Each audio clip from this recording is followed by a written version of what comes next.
The wind screamed across the Kansas plains, a sound like a dying animal. Ice needles rode that wind, stinging Mary Ellen Hartley's face. Her shawl was thin, a useless scrap against the December night.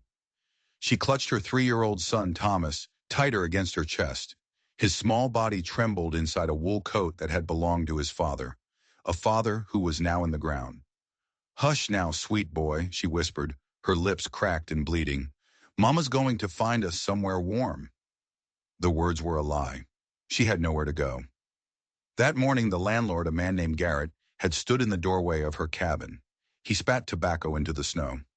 "You've had 2 months since your man died," he'd said. "Noon today, you're out." He watched her pack, no pity in his eyes. She hadn't begged. Begging only made men like Garrett feel powerful. She had simply wrapped her son in every layer they owned, tied her mother's quilt around them both, and walked out into the storm. That was 6 hours ago. Now darkness was closing in. The prairie was a white, churning sea, and Thomas had stopped crying. The silence was worse than the tears. His tiny fingers were stiff, blue at the tips. "Story, Mama," he whispered, a weak, fading sound. She tried. "Once upon a time, there was a brave little prince." It was the story his father, Samuel, used to tell him, but the words caught in her throat like ice. Her legs buckled. She fell into a snowdrift, a soft white grave. For a moment she just lay there. It would be so easy to close her eyes, so easy to let the cold take them both, to be with Samuel again. Then a small hand patted her cheek. "Mama, get up!" His voice, so faint, was a whip that cracked her back to life. She stood, muscles screaming, and stumbled on. One step, then another. Her frozen hand hit something solid. A fence post. A fence meant land. Land meant a house. A house meant fire.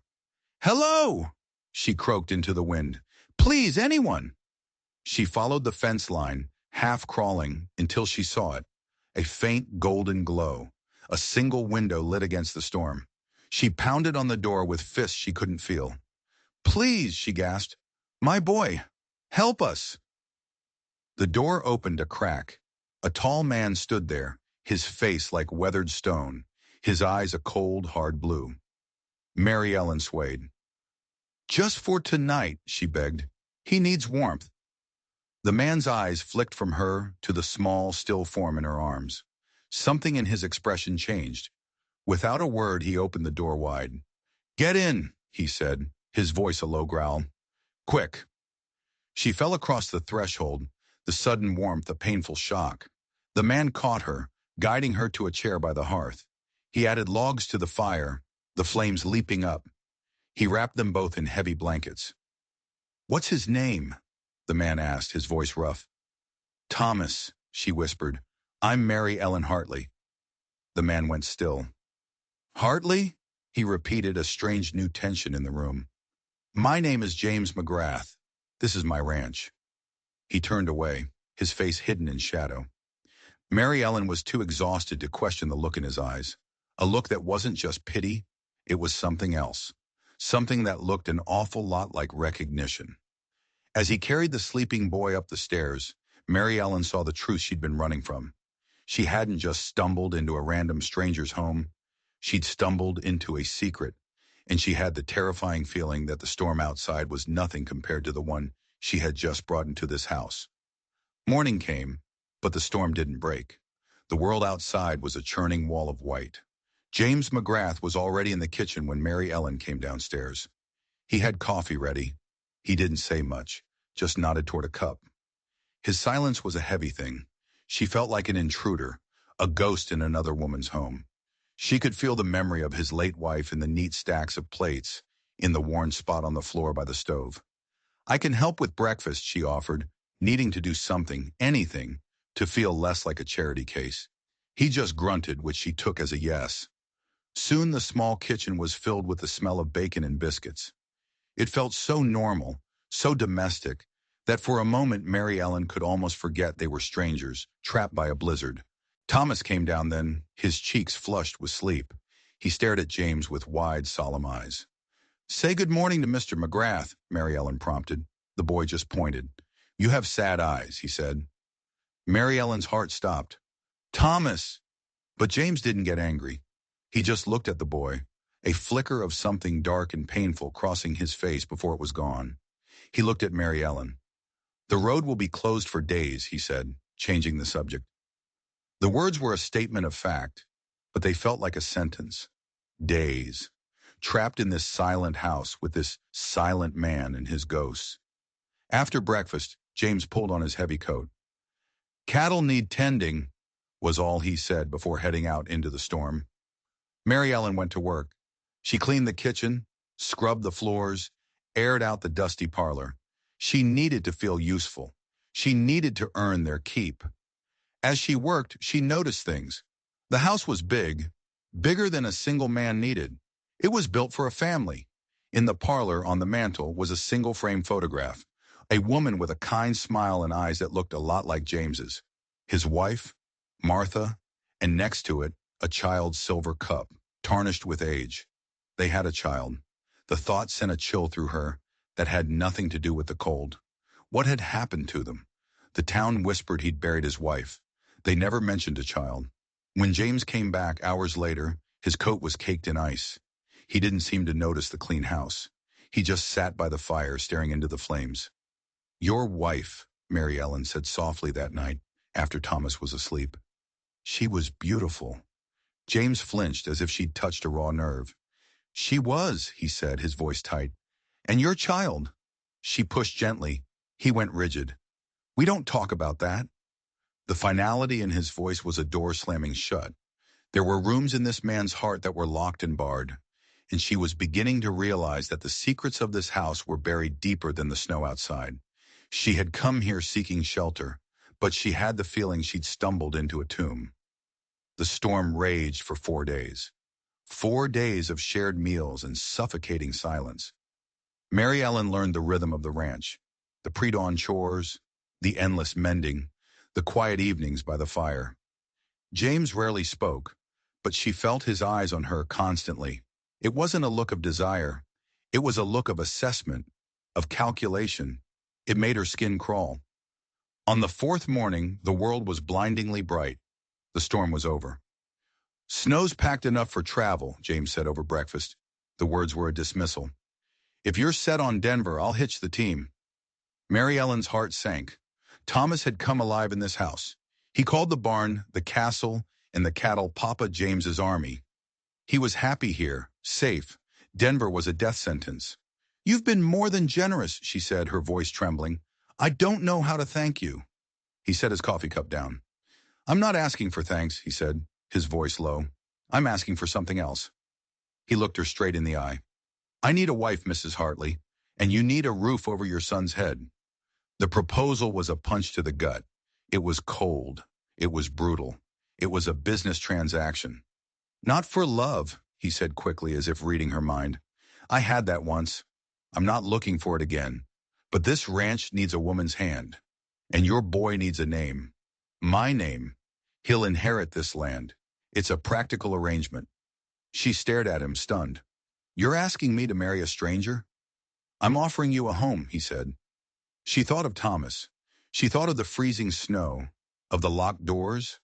She thought of Garrett, the landlord, and his cruel eyes. For my son's sake, she whispered, the words tasting like ash, I accept. The wedding was a quiet, joyless affair in the town parsonage. The reverend's wife looked at her with pity. The town whispered behind their hands. Shameless, they said. Gold digger. James slid a worn gold band onto her finger. It had been his wife's. It was cold against her skin. Mary Ellen Hartley was gone. Mary Ellen McGrath stood in her place. The weeks that followed were a blur of hard work and quiet tension. She scrubbed and cooked and mended. He worked the ranch from sunup to sundown. At night they sat on opposite sides of the fire, the silence between them a chasm. He never touched her. He never spoke of his late wife or child. But one night, danger came riding up the trail. It was Garrett, the landlord, drunk and looking for trouble. He had 4 men with him. Thought we'd come see how the widow settled in, Garrett sneered, a torch in his hand. James stepped onto the porch, his rifle in his hand. Get off my land. Mary Ellen shoved Thomas under the bed and grabbed the shotgun from the wall. She stood beside James, her own fear a cold knot in her stomach. "You heard my husband," she said, her voice ringing out in the cold night air. The men laughed until she fired the shotgun into the dirt at their feet. The horses screamed and reared. The men, their courage washed away by the sudden violence, turned and fled. James looked at her, his eyes unreadable in the moonlight. "You did good," was all he said. But after that night, something changed. He started calling Thomas son. He started talking to her, asking about her day, about her late husband.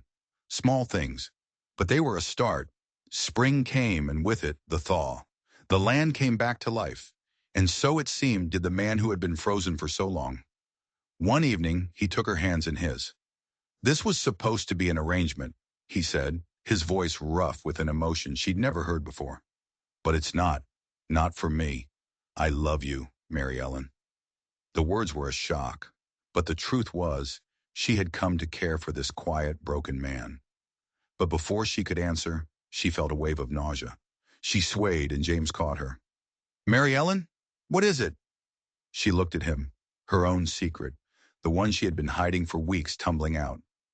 "James," she whispered, her hand on her stomach, "I'm carrying your child." The joy on his face was like the sun breaking through the clouds. He pulled her into his arms. "A baby," he whispered. "Our baby." But as he held her, a new terrifying thought took root in Mary Ellen's mind. She looked at his face, so full of hope, a hope she was about to shatter, because she wasn't just carrying his child, she was carrying a lie that was about to burn their entire world to the ground. The news of the baby changed everything. The silence in the house was replaced by a quiet, hopeful energy. James started adding a room onto the cabin, a nursery. He worked with a new purpose, a smile sometimes touching his lips. Mary Ellen watched him, her heart a tangled knot of joy and terror. Every time he touched her belly, every time he spoke of "our son," the lie grew heavier. Her secret was a ticking clock. She had been in love with Samuel, her first husband, deeply, but Samuel had been sick for a long time before the accident. For nearly a year they had lived as brother and sister. It was a private grief, a part of their marriage they had never spoken of to anyone. The baby she was carrying, it couldn't be James's.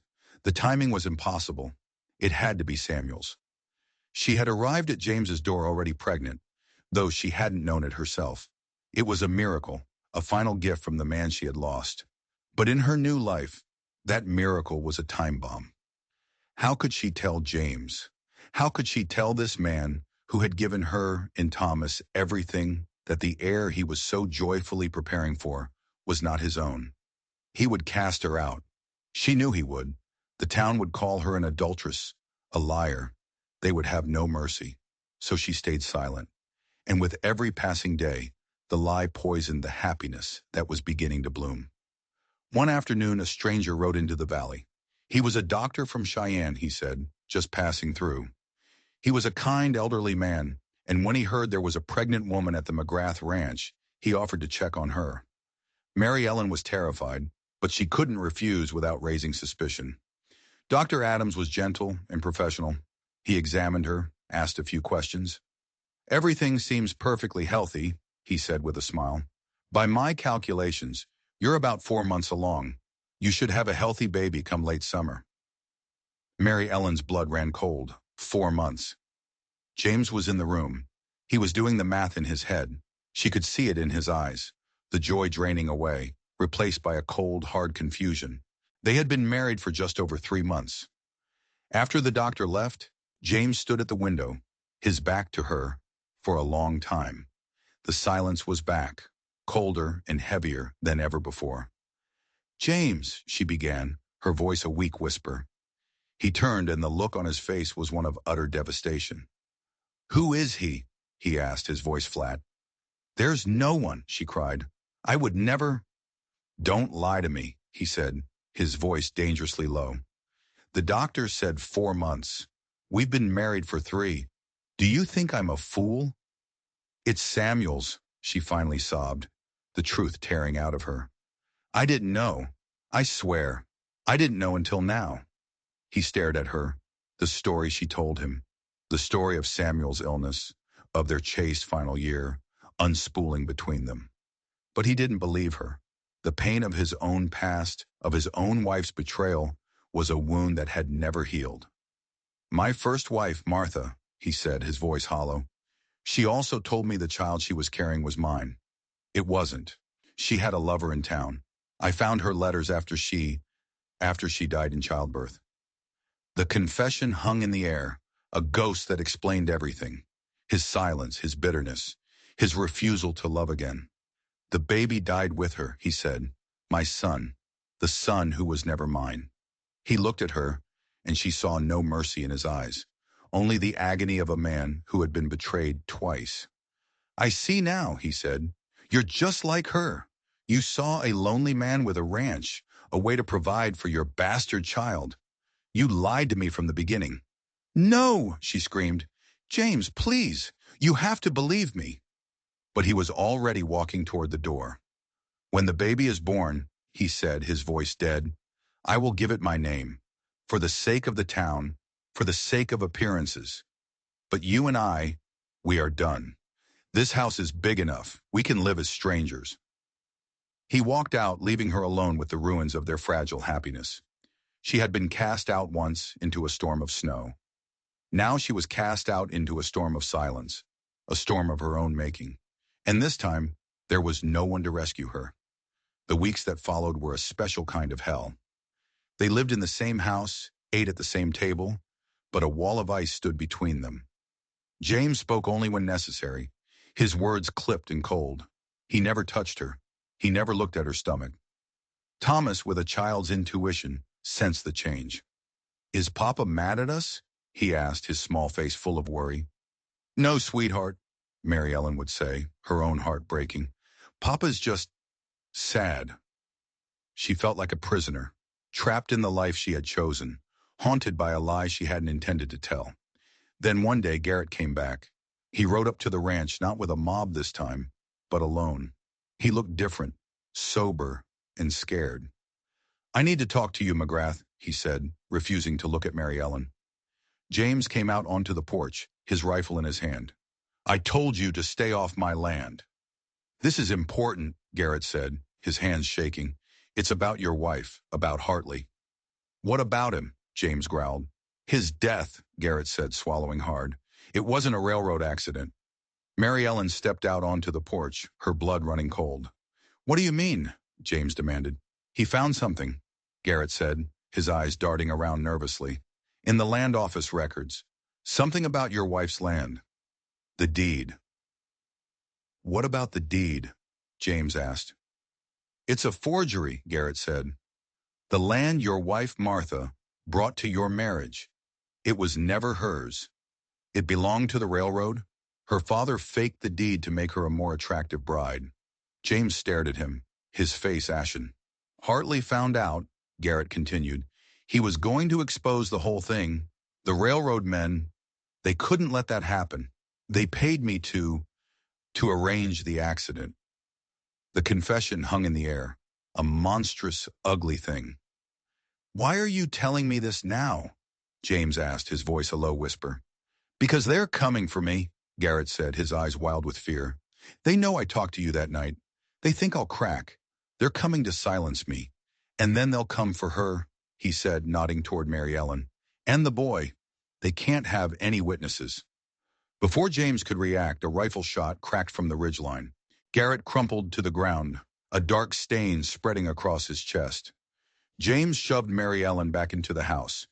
"Get down!" he yelled, grabbing his own rifle. The ranch was under siege. The gunfight was brutal and short.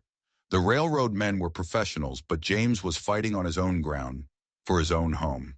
When the dust settled, 2 of the attackers were dead, and the third had fled. James stood over Garrett's body, the smoking rifle in his hand. The world had just been turned upside down. His first wife hadn't just betrayed him. Her entire life, their entire marriage, had been built on a lie. A lie that had gotten Samuel Hartley killed. A lie that had almost gotten them all killed. He walked back into the house.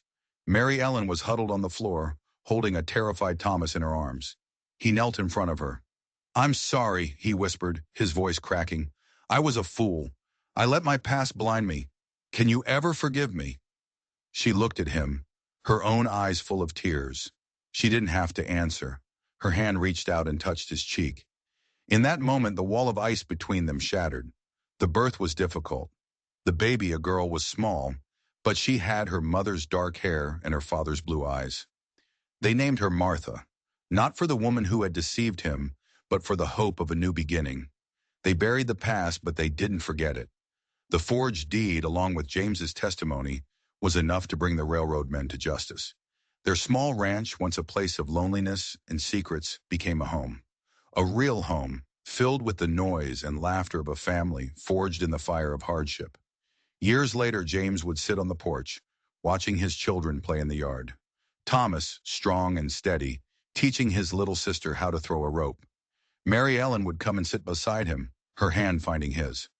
This was supposed to be an arrangement, she would say, a teasing light in her eyes. And he would look at her, the woman he had rescued from a storm, the woman who had rescued him from himself, and he would say, "It is. You're arranged to stay with me for the rest of your life." What do you think? Did James have a right to be suspicious, or should he have trusted Mary Ellen from the start? Let me know your thoughts in the comments below. This story is a powerful reminder that sometimes the deepest wounds can be healed, and the most unlikely arrangements can lead to the truest love. If you enjoyed this story of survival and redemption, please consider hitting that subscribe button. It means the world to us and helps us bring you more stories that capture the heart and soul of the Old West. Thanks for watching. He pulled his hat lower against the wind and pressed on, following a trail only he could see. The sudden sound of splintering wood and panicked horses cut through the storm. Elias froze. He listened. The sound came again, an unmistakable crack, the sound of an axle breaking. It was followed by the high-pitched scream of a woman. He moved toward the sound, his steps deliberate in the deepening snow. As he crested a ridge, he saw it, an overturned wagon, half buried in a snowdrift. One wheel spun uselessly in the air. Near the wagon, a woman was on her knees, her arms wrapped around a small child. 3 other children huddled behind her, their faces pale with cold and fear. Elias approached without a sound, his rifle held loose at his side. In these mountains, tragedy often drew predators, both the 2-legged and 4-legged kind. But as he got closer, he saw the look on the woman's face. It wasn't just fear. It was a fierce, protective desperation. A look he hadn't seen in a very, very long time. Something shifted inside him. A door he had bolted shut 7 years ago creaked open. He lowered his rifle. He knelt in the snow, bringing himself eye level with the smallest child. He shook his head once. A clear message. I am not a threat. The woman's face was a mask of relief and suspicion. A trickle of blood ran from a gash on her temple, freezing as it fell. The storm is worsening, she said, her voice shaking as she struggled to her feet. We need to find shelter. Elias nodded. He pointed up the ridge toward the pines where his cabin was hidden. He held out his hands, a silent offer to help. You live nearby? She asked. He nodded again. A flicker of understanding crossed her face. You don't speak. Elias touched his throat, then shook his head. Are you offering us shelter? When he nodded, a shaky breath escaped her. Thank God. The children won't survive the night out here. As he helped her lead the children up the treacherous slope, a new question began to form in his mind. The wound on her temple wasn't from the crash. It was a bruise, already turning a dark purple. The fear in the children's eyes was older than the storm. They weren't just stranded. They were running. The cabin was small, but it was warm and dry. Elias worked with a quiet efficiency that spoke of years of solitude. He hung their wet clothes by the fire. He melted snow for water. He produced dried meat and hard biscuits from a cupboard. As he worked, the woman, Clara, took in her surroundings. A faded photograph on the mantel, a woman and a small boy, a shelf of medical books, a battered doctor's bag in the corner. You were a soldier, she observed, and a doctor. Elias paused, then gave a single, curt nod. After a simple meal, he examined her head wound. His hands, though large and calloused, moved with a surprising gentleness. How does a doctor end up alone in these mountains? She asked softly. Elias's hand stilled. He finished dressing the wound, then picked up a small slate and a piece of chalk from the mantel. He wrote a single word: war. That night, Elias didn't sleep. It wasn't the storm that kept him awake. It was the haunted look in the children's eyes. It was the old bruises on Clara's wrists he'd seen when she rolled up her sleeves. They were running from a man, not just a storm, and Elias knew all about running. He'd been doing it himself for 7 years. The storm didn't break for 2 days. Elias and the oldest boy, Thomas, ventured out to salvage what they could from the wagon. "My father taught me to never show weakness," Thomas said, his small face grim as he wrestled a heavy crate through the snow. "Before he died," Elias paused, looking at the boy. "Mama says you were in the war," Thomas continued. "My father was an engineer. He said building things was better than destroying them." The boy kicked at a snowdrift. "Men are trying to kill us too. That's why we're running." Elias's brow furrowed. He gestured for the boy to explain. "My father worked for the Silverstone Mine Company," Thomas said, his voice dropping to a whisper. "He found out they were mining illegally on Ute land. He was going to report them, but they said it was an accident, a cave-in, but it wasn't." The boy's story tumbled out. The mine owner, a man named Maxwell, had come to their house after the funeral. He wasn't offering condolences. He was looking for something.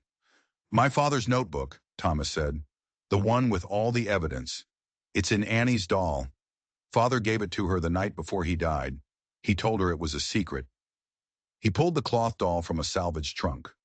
"This is why they're after us." The storm finally blew itself out that afternoon. The world was a blinding, pristine white, and in that new clear air, Elias saw it. A thin column of smoke rising from a camp, no more than 3 miles away. He grabbed his spyglass. 4 riders, men equipped for a long, hard hunt. Clara saw the look on his face. "They found us, haven't they?" Elias nodded grimly. He wrote on the slate, "How many follow you?" "Maxwell's foreman, Jackson, is the most dangerous," she said, her voice trembling. "He was the one who—" She touched the healing gash on her temple. "And the company doctor, Warren, he signed my husband's death certificate without ever examining the body." Elias's hand tightened on the chalk. A doctor, a man sworn to heal, complicit in murder. The betrayal was a familiar poison. He wrote again, "Need to move you. Not safe here." The Ute village was a 3-day journey. It was their only hope. As dusk fell, Elias went outside to gather more firewood. He heard it then, the faint nicker of a horse. They were closer than he thought, much closer. He moved silently to higher ground. Through his spyglass, he watched the 4 riders break camp. They were heading directly for his cabin.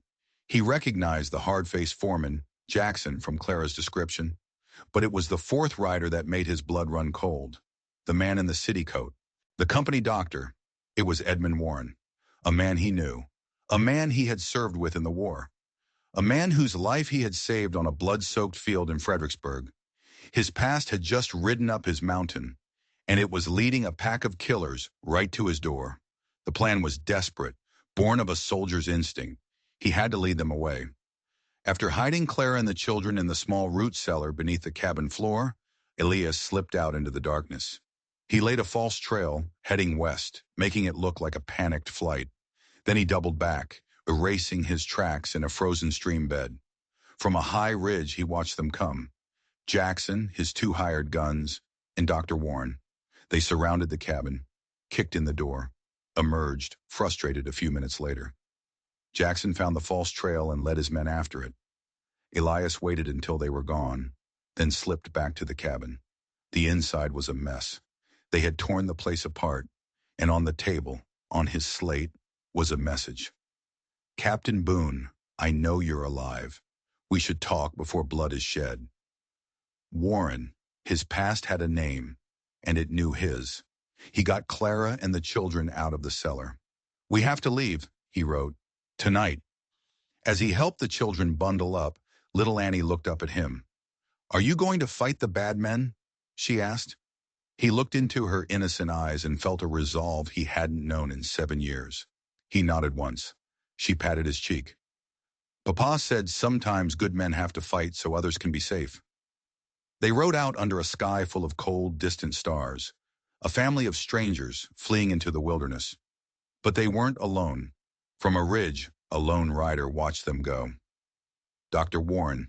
He had doubled back. In his pocket was a wanted poster, issued by Maxwell, accusing Clara Hollander of theft and the murder of her own husband. Warren watched his old friend disappear into the trees, the false warrant a weight against his chest. He had a debt to repay, a life for a life, and he had a terrible feeling the bill was about to come due. They traveled for 2 days, pushing deeper into the mountains. The journey was brutal. The cold was a constant enemy. On the second night, as they huddled around a small, smokeless fire in a shallow cave, Elias saw him, a lone figure, approaching their camp. It was Warren. Clara instantly drew the pistol she kept hidden in her skirts. "Have you come to finish what Maxwell started?" she demanded, her voice shaking with rage. "No, Mrs. Hollander," Warren said, his hands raised. "I've come to warn you." His story was a confession. Maxwell had hired professional manhunters, the Blackwood brothers, notorious trackers who never lost a trail. They were already on their way. "I've been a coward," Warren admitted, his eyes finding Elias's. "I signed the papers. I took his money. But I can't have the murder of women and children on my conscience. Not after what we saw in the war." Elias stared at his old comrade. He saw the shame, the self-loathing, but he also saw a glimmer of the man he once knew. He nodded once. He would trust him, for now. Warren led them to an old abandoned trapper's cabin he knew of, a place hidden deep in a narrow ravine. "You'll be safe here for a day or two," he said. "I'll ride on to the Ute village for help." "Splitting up is dangerous," Clara protested. Elias agreed. He wrote on his slate, "All go to cabin. I continue alone to village." As he prepared to leave, Annie ran to him, throwing her arms around his neck. "Come back safe," she whispered. "Lucy says you're a good man." Lucy was her doll, the doll that held her father's notebook. At the edge of the clearing, Warren stopped him. "The Blackwoods have a reputation to maintain," he warned. "They won't give up." Then he added, his voice low, "I'm done looking away, Elias. I won't let them be harmed." Elias laid another false trail, more intricate this time, before turning toward the Ute village. From a high pass he saw them. Jackson, the Blackwoods, and their men, following the decoys. The trap was working. He reached the Ute village at dusk. Swift Hawk, a young warrior whose life Elias had saved the previous spring, greeted him. When he heard their story, he took Elias straight to the elder, Walking Bear. "Maxwell steals our land," the old medicine man said, his voice like stones grinding together. "Now he hunts the family of the man who would have exposed him. We will help." But as he gave the order to gather warriors, a scout galloped into the village. "Riders from the south, many of them, heavily armed."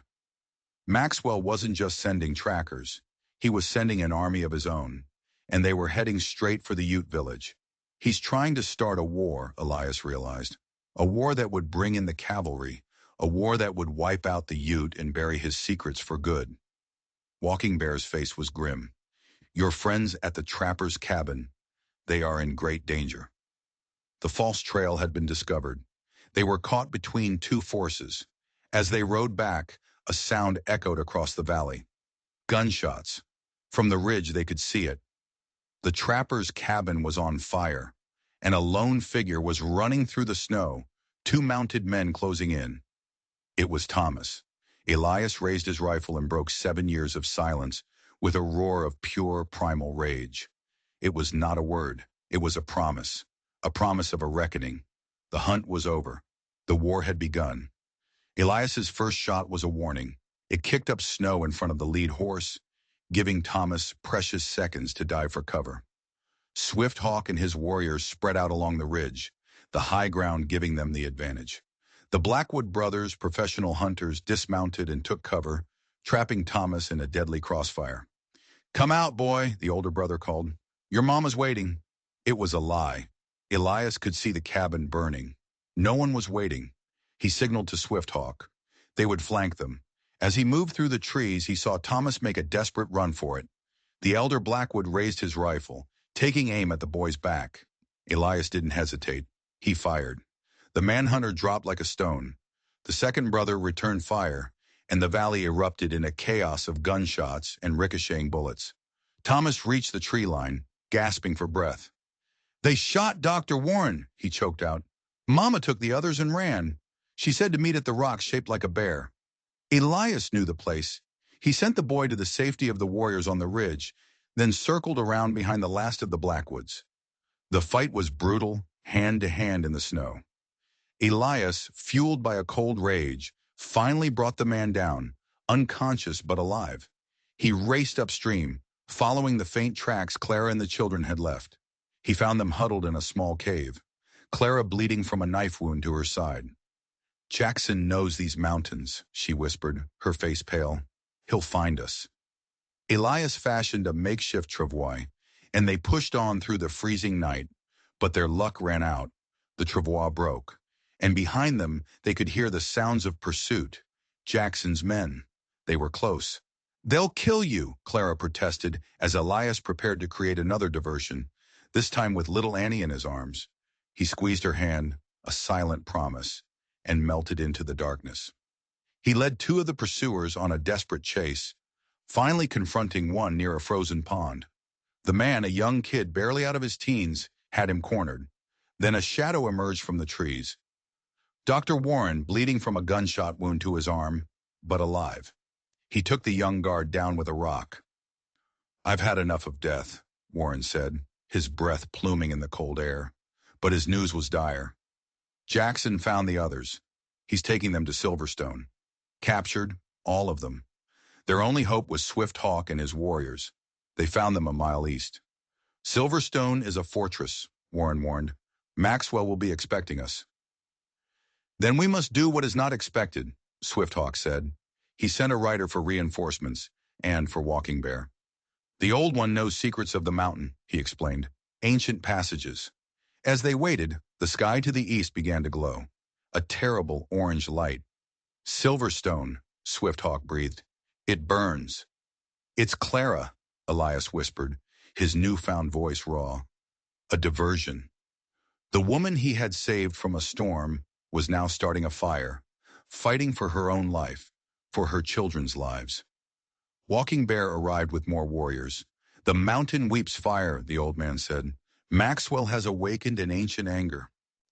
He confirmed the existence of a hidden passage, a secret way into the heart of the mine. "But the path is dangerous," he warned Elias. "The mountain exacts a price. Are you prepared to pay it?" Elias looked toward the fire, toward the woman and the children he now considered his own. "Whatever it costs," he said, his voice finally strong, finally sure.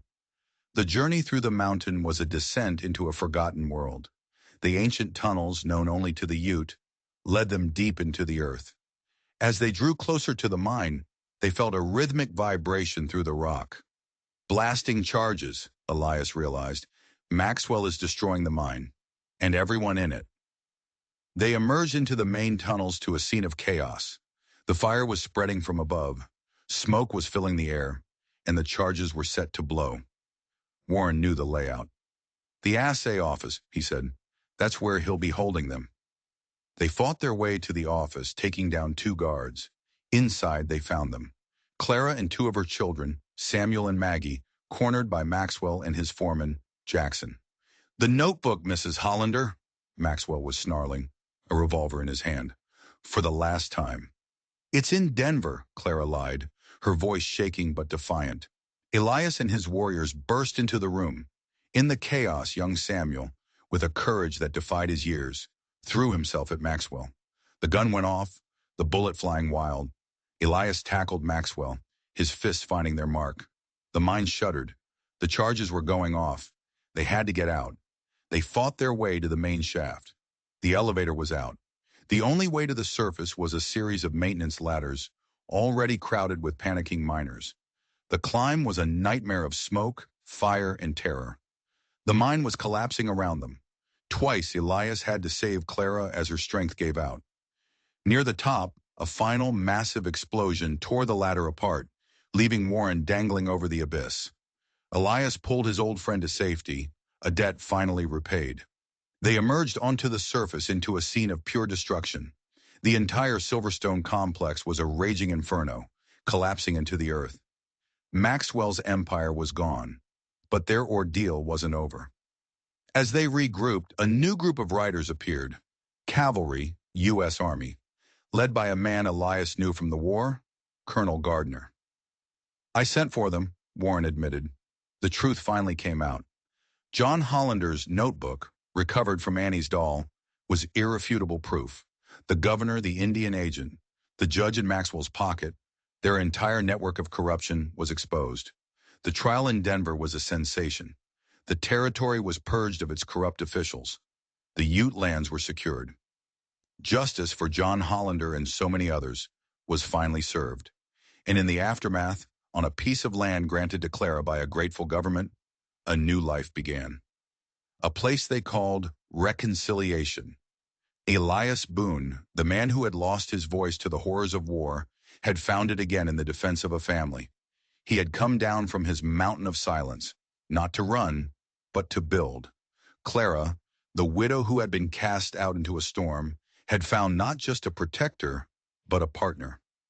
Years later, they would stand on the porch of the home they had built together, watching their children, Thomas, Samuel, Maggie, Annie, and a few more of their own, play in the valley.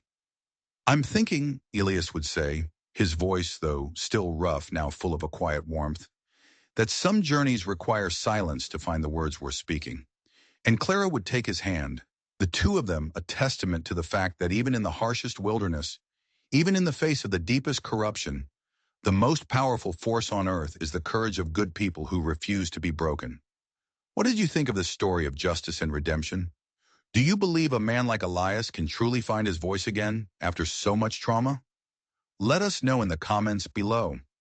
And if you enjoyed this journey into the heart of the Old West, please don't forget to like and subscribe for more stories that prove that even in the darkest of times, hope can find a way to build a home.